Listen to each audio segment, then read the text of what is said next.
Following Trump and Brexit, the question on everyone's mind is, where's the ringgit heading? Where are the Asian currencies heading? And will Yellen finally raise rates, and what it means for the region? We talked to forex specialist FXTM's Jameel Ahmad for his take.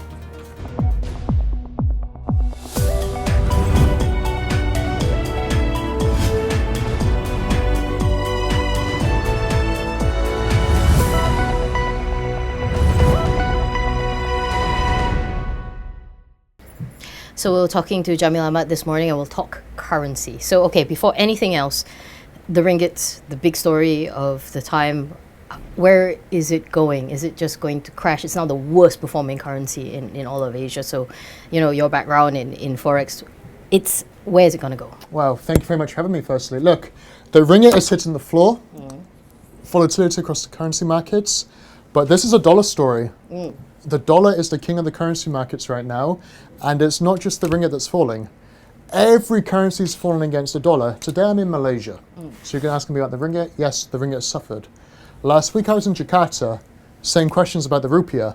A few weeks back I was in Beijing and Shanghai, same questions about the Chinese currency as well. Literally every currency is being thrown around against the dollar.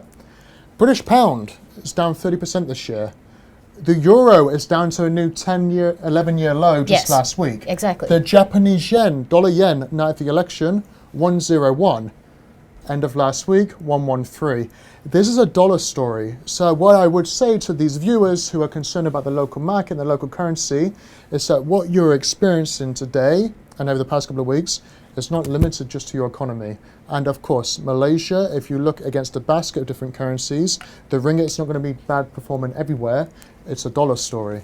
No, but then you see that people are also questioning how much of this is the external, but how much of it is like internal as well. And ultimately, where is it going to go, the ringgit? Are people going to, are these new lows, or are we just going to keep seeing that? These are market influences, so they are external circumstances. This is a huge dollar drive throughout the currency markets, and the dollar is riding high against any global currency. Market influences, there's no problem with the domestic economy. Yes, growth is slowing, but it's still growth. There's no problems of international confidence in your economy. It's literally every investor is purchasing the dollar. How low can the ringgit go? We know there's milestone lows around the 450 area. Yeah. But this dollar is technically looking very strong. $485, do you think that's going to be actually, because this is a dollar story, it's difficult to project. If there were concerns about Malaysia as well, and if there were more wider concerns about the economy, yeah, we could go much further. But how long is this dollar run going to last? It looks at the moment, and these are very high volatile environments, that the dollar will run this high until Trump actually gets inaugurated and takes over office, which means we might have another 2 months left. Okay, so let's talk about the dollar story, and because it's related to how the Asian currencies are going to do. Do you think Janet Yellen is going to raise rates? Is she finally going to pull the trigger? I believe that the Federal Reserve have to pull the trigger. A couple of different reasons why, and I'm going to dissect them.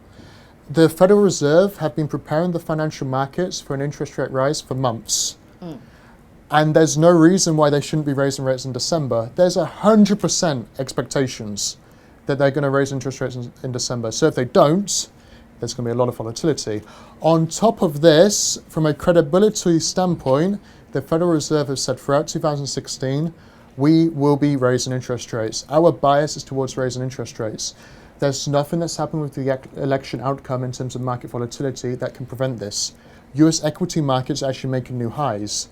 If Trump was elected and the markets were literally on a tumble and there was turbulence globally and US stocks were being shoved all over the place, then the Federal Reserve could say this market volatility is too high. Let's talk about Europe a touch, because we see the rise of populism, we see the rise of all these guys taking over who actually might not have business-friendly policies. Already they're feeling the sting of Brexit. Is it just going to get worse when Brexit finally does happen in May? Now, this is an interest. Allegedly.